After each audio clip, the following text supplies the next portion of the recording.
Rajasthan BJP के प्रदेश अध्यक्ष सतीश जी पूनिया हमारे साथ में हैं और इस वक्त जो है राजस्थान की जो परिस्थितियां हैं उसके बारे में हम उनसे बात करते हैं।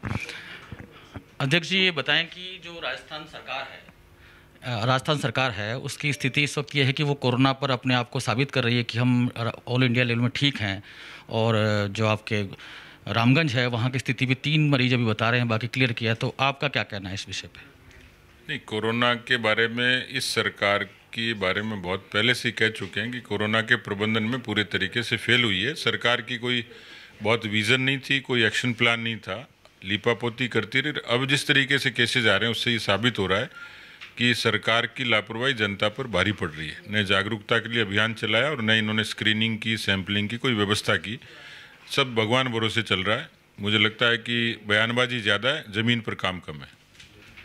शहीद की प्रतिमा को लेकर भी विवाद हुआ है, जिसके बारे में आप क्या कहेंगे? शहीदों की प्रतिमाओं पर विवाद होना ये मुझे लगता है कि उचित नहीं है, और किसी किस्म की सियासत की आवश्यकता नहीं है। शहीद न उनकी कोई जाति होती है, न वो उनका दल होता है, वो सबके समाज के ही होते हैं। तो मुझे लगता है कि उनको उचित मान सम्मान मिलना चाहिए, उसमें किसी तरीके का व्यवधान नहीं होना चाहिए। जो हुआ और जिसके बारे में जो चर्चाएं हुई कि वहाँ के जनप्रतिनिधियों ने एक शहीद का सम्मान करते हुए अपने कोष से उनकी प्रतिमा अच्छे तरीके से बने, उनको समाज को प्रेरणा मिले, ऐसी कोशिश की, परिवार को भी संबल मिले।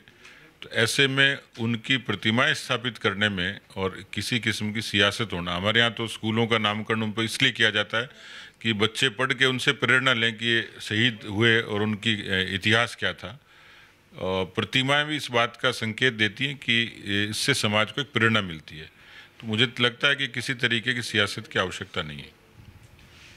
चाइना के मामले में केंद्र सरकार का यह कहना कि हमारी 1 इंच ज़मीन पर भी कब्जा नहीं हुआ है, जबकि जो सामने आ रहा है कि चाइना की सेनाएं पीछे हट रही है, इस विषय को लेकर के विपक्ष ने कहा है कि प्रधानमंत्री झूठ बोल रहे हैं। ये झूठ तो कांग्रेस ने बरसों से बोलती आ रही है, वो उसके बारे में तो बहुत ज़्यादा विस्तार से कहने की आवश्यकता नहीं है कि किस तरीके से कांग्रेस के 55 सालों में देश की ज़मीनों पर किसने कब्जा किया, आतंकवाद कैसे पनपा, किस तरीके से भारत की विदेश नीति विफल हुई। तो मुझे लगता है कि ये चीज़ सेना पर और देश के प्रधानमंत्री पर छोड़ देना चाहिए। दोनों ही सक्षम हैं इस मामले में ठीक काम करने के लिए।